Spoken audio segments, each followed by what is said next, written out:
So it's our second of our just opening up the conversation about the budget going forward meetings.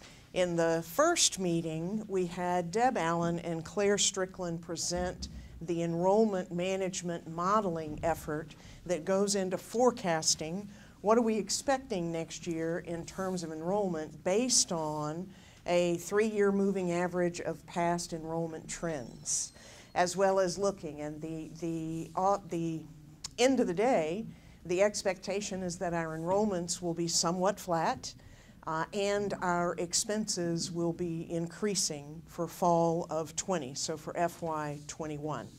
Though we also talked a little about we're not helpless and hopeless. There's a lot going on in enrollment management to maximize enrollment coming in. There's a lot going on when you attend open houses and you see the faculty on this campus better than any faculty and staff I've seen, present, smiling, shaking hands, connecting with future students that are coming here. So we're all in this march to offset the trends nationally for fewer students going to college and for graduate students to come in for graduate work here and to capitalize on what it means to be the flagship research institution in the state of Maine and in this region. So my hope for today is to add to our understanding from you all of 3 keys. The guiding principles we should consider as we look at budget allocation decisions for FY21, mindful that we're expecting enrollments to be flat, maybe up a little, but flat, and we're expecting expenses to be increasing, meaning we need to realign the budget to make sure we can cover the increases in expenses with an expectation that our revenues may not increase. So when the cabinet met, they came up with guiding principles that were on their mind.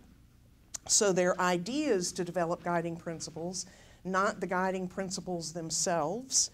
And they include, invest in the strategic vision and values framework. It's important for us to stay focused on where are we headed, what does it mean to be at the University of Maine, and who are we within that process, and that we will continue to excel in those things that we do very well, which are captured in this document. And you will be among the first to receive this document by privilege of being here today. But the first forum in the spring, we will be further working with this document of how we make progress on what we're doing. But that's for the end of this session. Be transparent. So part of the reason to have these mini forums, I call them, is to discuss the budget and what modeling we do for forecasting and what ideas we might have is in this realm of transparency. To increase revenue, but increasing revenue is not necessarily a solution to the long-term need to really be nimble and quick, to increase our ability to respond to the forces in the environment, to prepare for it over the next 2 to 3 years, to forecast out a little longer, all those things. Maintain student centricity. We're here to transform lives. Invest in differentiators as a sustainable competitive advantage. Improve the physical plant. Strategically disinvest to stop doing some of the things we can't do any longer, except then model big ideas, consider other campuses, set inclusive excellence as a priority, rapidly develop curricula for high-demand programs, think and act like a flagship, use an inclusive process.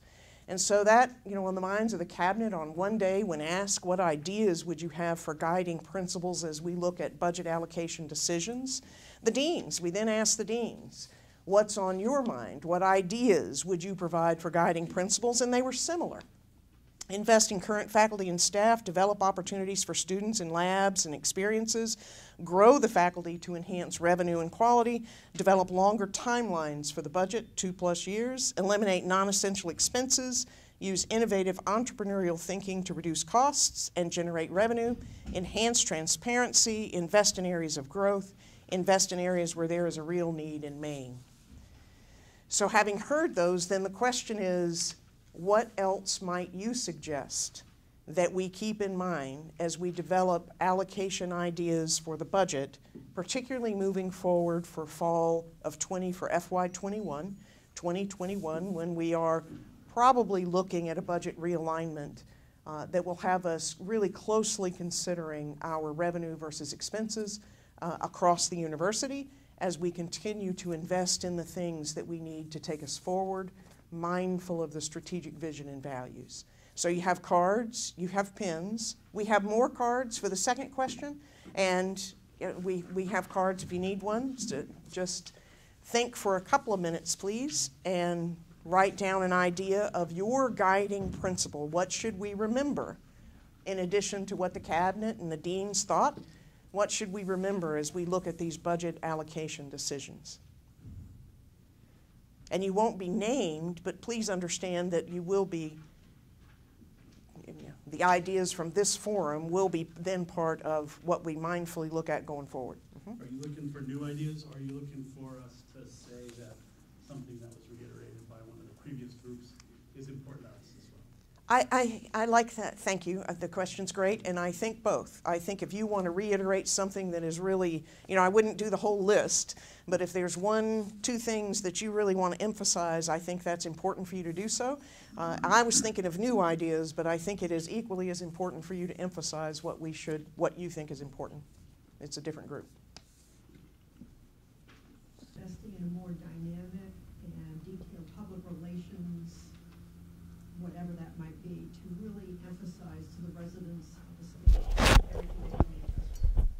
A more dynamic and detailed public relations effort so that the state understands what UMaine means and what UMaine brings to the table. Somewhat paraphrasing what you said, but I think I caught the gist of it for the camera. Yes? Perhaps investing in programs that have the potential for indirect revenue generation that increase draw or just attention to UMaine and therefore could impact applicant pools and increase student confirmations. So a guiding principle of reallocating budgets to be to make sure we are keeping in mind the indirect cost recovery that comes in, the benefit of going for R1 designation and an enhanced research presence is really an important principle that is not obviously listed on the current guiding principles. I said here and then here, so here and then here. And this kind of goes along with the Joyce's comment on marketing. I feel like this institution as the flagship is for the people of the state of Maine, and a lot of the language that we use is student-centric, and it's students on campus, but really, again, the University of Maine is across the state, and having people better identify that just because I may not have gone here, or my son or daughter, but there's still an opportunity for me to participate in the programming of the University of Maine. To have, if I'm understanding you correctly, to paraphrase a little bit, it's to make sure that as we look at budget decisions, that we keep in mind our flagship status and that influence within the state of Maine and beyond. In New England and beyond, we have the largest 3D printer in the world. So the world, in some ways, is dependent upon what the University of Maine can do and bring and provide, and to tell that story, to make sure we keep in mind that our presence in those fields is an important thing to preserve and to enhance. Good one. I was going to just talk about the opportunities for retention efforts every time we touch a student. Yes. Every time we touch a student. In auxiliaries, we're service-oriented, so yes. We want to keep them for, we're thinking 4 years. How yes. do I touch the student and have them interested in my services for 4 years? So I think if we're mindful of everybody's retention, I mean, it doesn't matter academics or services or alumni or athletics, it's all of our responsibility. Retention is all of our responsibility, and a big part of the strategic vision and values work also focused on the first-year student success initiatives. Those final reports from the first-year student success initiatives are now posted on that website of first-year student success initiatives, and we've been working dean's level to pull from that learner success initiatives that include what are we doing with retention. So one of those that has been big here has been the MLA, and I don't know what MLA stands for. Learning assistants, though, are provided to large classes, which makes a huge difference in whether or not those students make it through the class and are retained in the following semester. And so having those initiatives that are making a difference in our ability to retain students and retain faculty for that matter are important considerations. I don't know how to more succinctly, that's not a bullet statement on a guiding principles document, but yes, we should all be very aware of retention, because as we retain students here and help them complete the degree, we also enhance our own future, our own ability to fund. Just a quick little side Yes. to that. We get, in auxiliaries, we get because of first year residency requirement, we have them. But we know we have no other resource other than our own retention efforts to keep them the next 3 years. Yeah, yeah. So it's always been in a mindful retention in auxiliaries, because it's the only way we can do it. Yeah. The other ideas there? So in addition to guiding principles, do I need to take those cards up from you and do new cards? It looks like y'all wrote a lot, so I will, oh good, pass them to the middle, that's very good. That's why you need people doing this. Good citizens.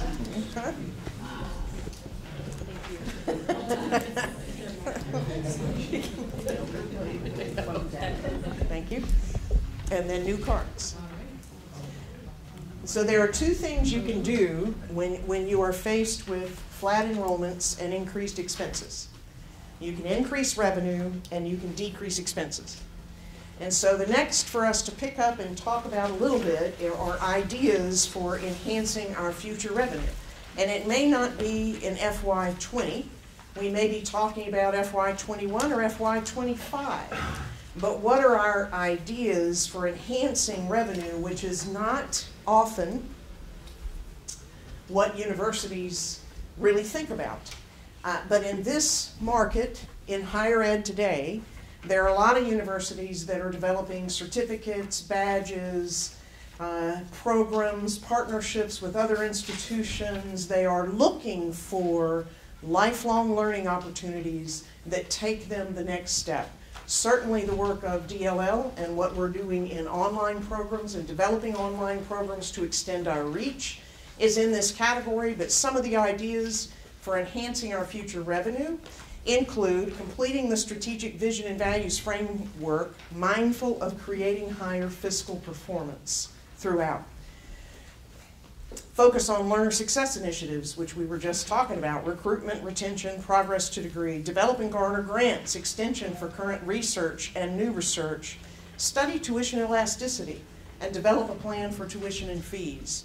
Optimize public and privately funded scholarship resources, enhance tech transfer, develop a plan to use endowments and gifts on an annual basis, consider potential benefits of differential tuition for high-cost programs, develop a plan to increase enrollment and out-of-state enrollment with less discounting if that's possible, engage non-traditional students and working adults with learning opportunities, certificates, badges, experiences. So enhancing our future revenue is a part, so this the same question. Do you have ideas not included here or ideas that are here that you would emphasize as something we really need to consider, to fund, to going forward? Yes? Yeah, I've got three. Okay. One is to differentiate in-state, out-of-state fees, not just tuition, because they all pay the same fee. And the fees go for the same. And do you have this written down somewhere? Yeah, I'll give you this one. Okay. Don't have to try The other is to incentivize sponsored research that generates indirect costs. Yes. Needs to be incentivized. And come up with a way to convince the system of the Board of Trustees to correct what I see as a financial disincentive to recruit Maine versus out-of-state students.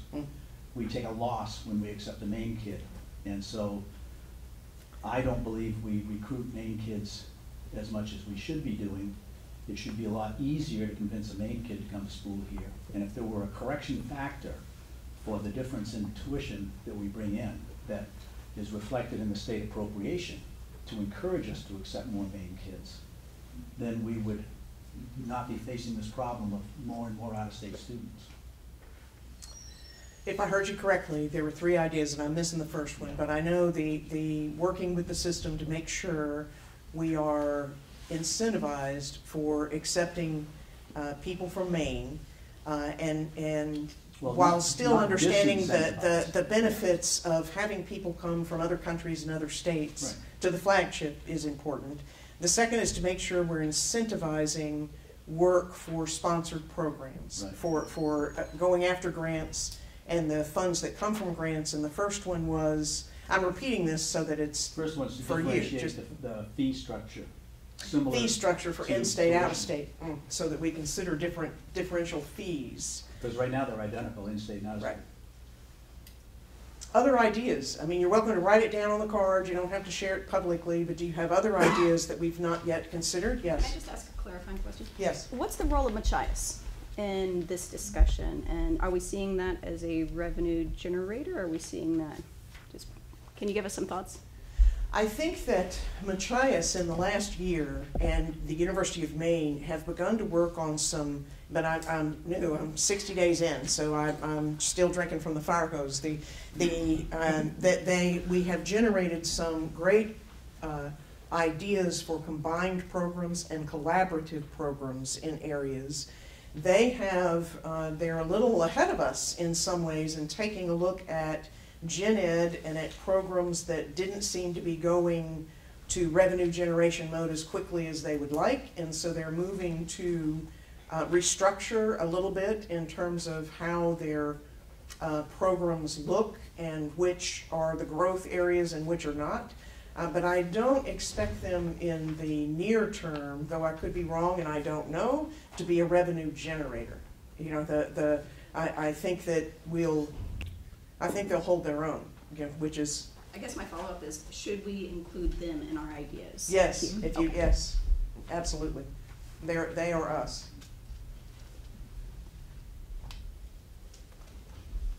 Other ideas for generating revenue? All right, yes. Is there any thought about investing into programs and things that bring in people from the community and as not students? So I'm a season ticket holder, that's great, but it used to be really hard to get season tickets and now it's really easy. But Alphon is 60 years old. I mean, what's our thoughts about investing in programs and things that bring people to campus who aren't students? Because that's revenue that doesn't have a fee and, you know, it doesn't have these other things. I think we have to go there. The Hutchinson Center is a really good resource. The Darling Center, we have 330 buildings. We have some presence in all 16 counties in the state of Maine. 16 counties? Getting it right, that's good. But you're right in terms of just the thought process of what might we do in terms of certificate, badges, continuing education, in terms of programming for people who might really enjoy a weekend coming and would pay for that, and how might we structure it? And that is a decentralized kind of question. It's not something, I don't think, that can come from the Office of the Provost telling people what to do. I think it's got to be more of a, here's an idea, here's how much money it would take to seed this idea, here's the expectation of how much we'd make over time, or we're unsure, or yes, those kinds of ideas to generate revenue. And some of that revenue, I know there was an institution in Texas that paid for all faculty travel based on executive education programs that the faculty donated their time one weekend a year to teach in these programs that were occurring, and the money generated from that covered faculty travel for the next year. And so the faculty didn't mind giving up a weekend, because from that they then had, the funding for the rest of the year. Would that work here? I don't know. But that idea generation thought process of how do we begin to generate revenue for our own needs and to enhance what we're doing for things that we're not yet doing now. Yes? Is there anything else to be done in the state appropriation? Any way we can market and explain the importance of the university to the state at that level? I think my impression, and Dr. Hecker may be able to add some, my impression is that we are very active in public relations efforts with legislators and with the state but that the state too is a little bit bound with not expecting income or revenue to increase. So I'm not expecting major increases from state appropriations. 61% of what we use for our budget is tuition and fees. The rest of the budget comes from state appropriations and indirect cost recovery from our work with grants, about 10%. So I would urge us to convince the powers that be that we keep hearing that as a percentage of Maine's gross state domestic product, whatever it's called, we're doing very well in terms of our appropriation. And for what I've been reading, the notion or the idea that a percentage of state domestic product is a way to gauge investment in higher education is a flawed concept. And I would ask economists in the room to maybe correct me if I'm wrong, but this is what I'm reading, that it doesn't apply to all states. Rural states have a different percentage that should be expected than California, for example. And yet, I hear, every time I bring this up over the past several years, I hear that, well, we're getting 30% of whatever. It doesn't mean anything. Well, we're getting 30%, and I won't do this often, but the context occurring nationally as we move higher education from a public good to a privately paid good. You know, that it used to be, we used to believe that higher education belonged to the public and it's how we strengthen democracy, and so it's important for the state to fund it. That has been reduced quite a bit over quite a long period of time. So the goal in Mississippi was to move from 30% to 20% from state funding. And in other areas it's closer to 5 or 10%. So it is a benefit that the state of Maine is funding higher education at about 30% that we receive from them. But I hope they hold that. You know, I have no reason to believe they're not going to hold that. Have I missed something, Dr. Hecker? No, I don't think you missed anything. The only thing to add is that you know, our efforts with the legislature, we do a lot directly with the University of Maine. However, when it comes to the appropriation, we work with and through the system. The appropriation is to the University of Maine system, and so we need to coordinate our efforts with the system to try to have an impact there. Yes. I get excited when I see enhanced tech transfer. One of the pieces missing there is an incentive, a requirement, a mandate, an encouragement, and a support to all faculty to pursue that as part of its promotion and tenure pathways. I'm not going there. I love the idea, but each discipline has to define what their promotion and tenure expectations are. For some, it would make sense to include tech transfer or sponsored programs or outreach to the community. For others, that does not make as much sense, but we are in this time frame of beginning to talk about, as a community of faculty and scholars and staff, the benefits of interdisciplinary research, of helping each other reach for higher level grants and support, and of looking for opportunities in tech transfer that we might be able to be a part of. But that's not going to apply to all disciplines. It is the benefit, though, of a conversation like this, I hope, that we just spur some thoughts and conversations that are interdisciplinary in tone, that may take some faculty there to look at promotion and tenure guidelines in a way that they haven't before. Could I quickly comment on that? Yes. I've had the same conversation within the last month with a faculty member in engineering and a faculty member in the College of Ed, where they have an idea that has a great commercialization potential. It requires a little bit of additional research, a little bit of additional work, and there's no recognition within that department for that individual to move that forward to that little piece that creates an opportunity for tech transfer. Not because the person's unwilling, but because in their pathway, there's no return for the profession.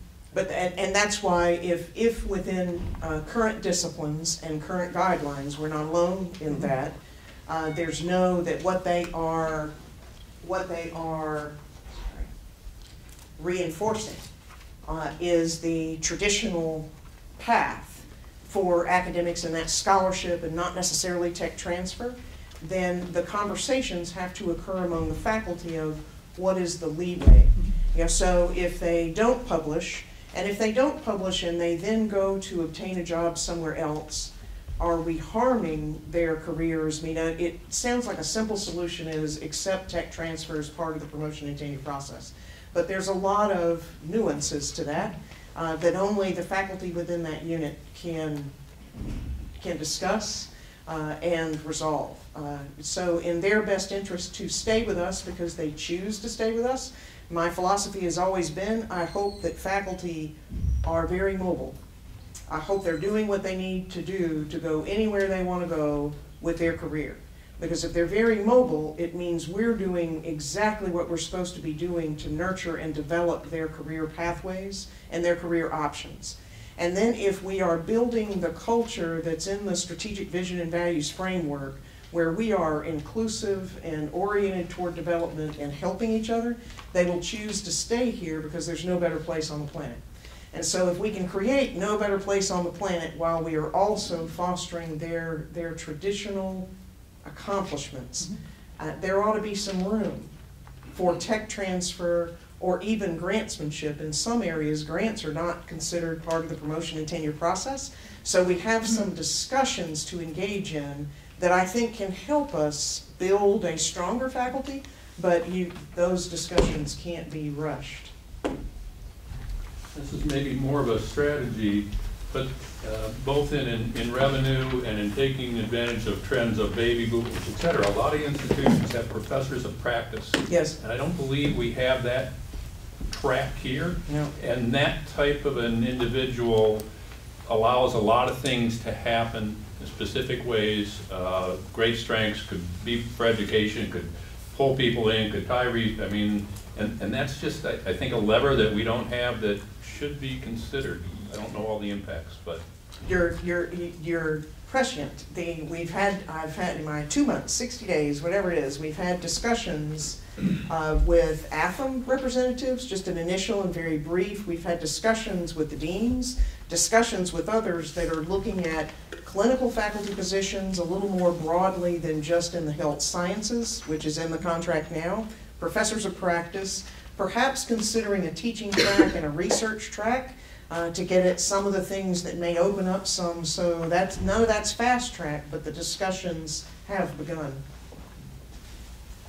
In going back to revenue enhancements, one of the things that I've noticed is that the summers here on campus probably have some opportunities for some revenue enhancement. Maybe it's also involving the community, as we talked about, to have the excitement of UMaine be kind of there as well. I don't know what those opportunities are, but I think there are some. I'm really thrilled that with my other hat on, we will have an adventure this next end of summer, beginning of fall, where students will be invited for a nominal fee to go to one of our cooperative education places. They will hike and they will canoe, and then they will finish a 3-semester-hour course on Introduction to Business based on canoeing, hiking, and the outdoor rec field. So apply just basic business principles, but come to Maine and get immersed in this area as you bond with some of the people coming in.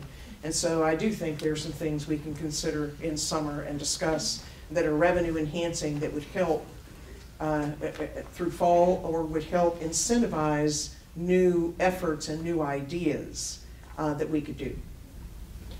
Many years ago, the summer used to be very robust here with a lot of programs, senior hostel, and of course it affects auxiliary quite a bit, but it seemed as though there were a lot of revenue opportunities, not just with students, but with people just coming to Maine and wanting to have an experience on campus, but then the ability then to go to the coast or have other opportunities. So we may need to, in a short amount of time, to redo those opportunities, because that's going to take coordination between housing and programming and who are our many task forces that may tackle one of these things to offer to bring them in, and what are the budgets for those things. But I do think we'll be, within the next 2 to 3 or 2 to 5 years, the more we can build those kinds of activities without disrupting our mindful of our mission. So that we can't go so far, but we have to begin to go some. And I think that might also assist enrollment management in terms of inviting prospective students to be a part of what that is and what it looks like, and to come to campus and experience it. The more of that we can do, if we can get them on campus, I've heard more than once, they say yes. We get It them will on campus. also help our retention for our own employees. We have more and more 9- and 10-month employees, and those are harder to fill. And if they could work for a month in the summer Exactly. doing something extra if they wanted to, that's a lovely thought as well. Yep. So let's switch, please, gear to expenses.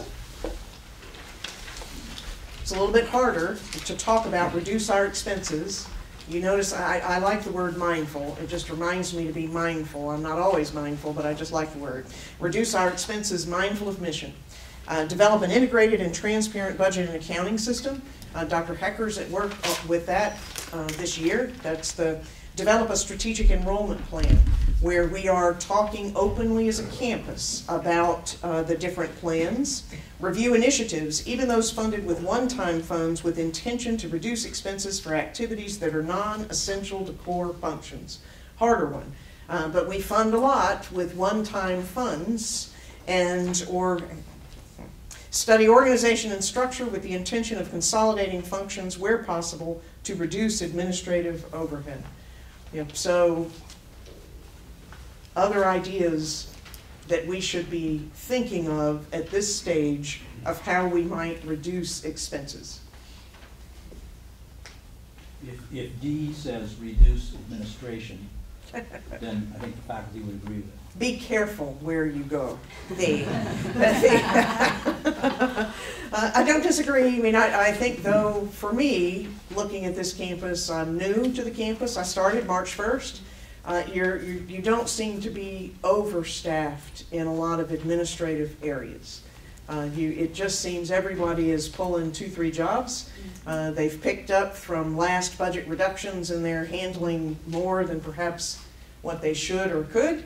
And they just seem to muster on in that Maine spirit way of, we'll get it done and get the job done. But I'm sure that there are areas we could look at where we can reduce expenses even by a little bit. And at this point, that little bit, if everybody had a little bit to add, that could add up and save a position, keep a 12-month position instead of 10-month positions. And that is part of the goal of this conversation, is to get us in the conversations that may help increase revenue, decrease expenses, recruit, retain, progress to degree. Yes? Well, this one's near and dear to my heart. I don't see cross-campus system-wide collaborations listed on here. And that's almost an idea of increasing revenue, but can also decrease expenses. And as we move toward unified accreditation, the hope is certainly that we can begin to partner with sister institutions to offer parts of degree programs that are shared, so that we're not having to hold the whole responsibility for those things. So in the next 5 years would be my guess. I think we will be looking at collaborative efforts with our sister institutions that absolutely help us reduce expenses and increase revenue to all concerned, for us and for them. It may start most quickly with Machias because we're already there in the planning phases and they're already us. So that one is a little easier to move back and forth, but as we approach unified accreditation, if that occurs, not making decisions for the system, but just planning in that direction. Yes, are you just moving your hand? Oh, me? Yeah. No pressure there, honey. Good one. Others? Well, we'll probably be out early. I knew this was a risk. Round tables and a cooler air in the room might have assisted, but what's coming will be in the next 2 to 3 weeks. Deans, directors, you should have an idea of what you'll be looking at for the budget realignment process. We'll begin preparing some of that with a percentage that may or may not be the actual percentage used, in looking at just hypothetically, could you, if you took this percentage reduction in your budget for FY21, what would that look like? and what is the impact of that reduction on what you would do. By the same token, the exercise of if you're one of those growth areas or a lot of potential that you could see and you were given a 1% increase in your budget, what would you do with that? And what would the impact of that increase in your budget be going over time? And then the plans, to keep in mind the plans. We probably won't have enough of these either, but there'll be more coming, and the website is live. How do we complete the strategic vision and values? And this is meant to be, you can take one and pass it, and I'll come back. This is meant to be really a community plan. It's unusual in that regard, in that it's not one person finishing it. It is the community saying, here's how we might measure, here's how we might contribute to that goal.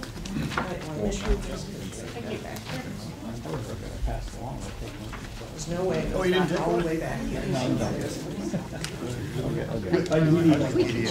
Oh, he likes it. There you go. There we go.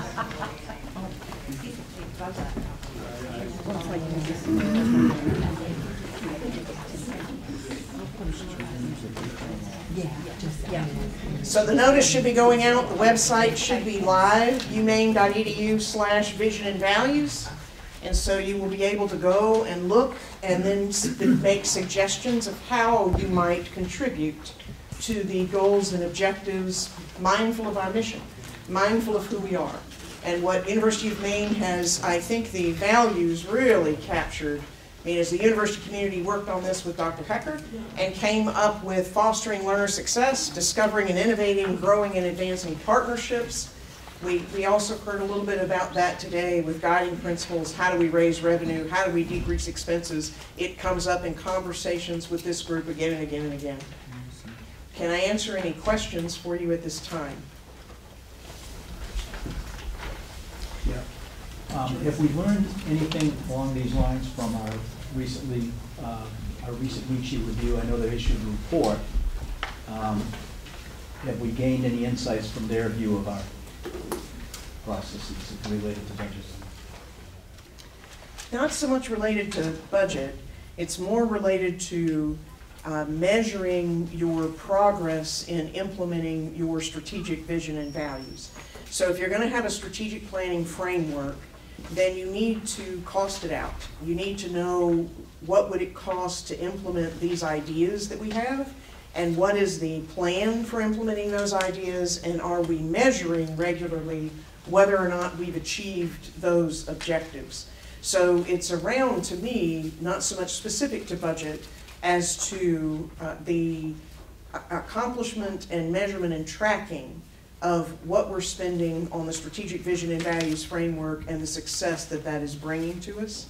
There is also a lot of discussion with them and in the system around unified accreditation and what that might mean. But I don't remember anything specific to budget. But they asked us to make sure that we have a rationale on an ongoing basis for our enrollment projections, right, and our budget projections in relation to enrollment. We've done a lot of work to clarify that in the first forum in this series, but also on an ongoing basis, explaining to NETCHI how we make and manage budget projections in relation to enrollment projections.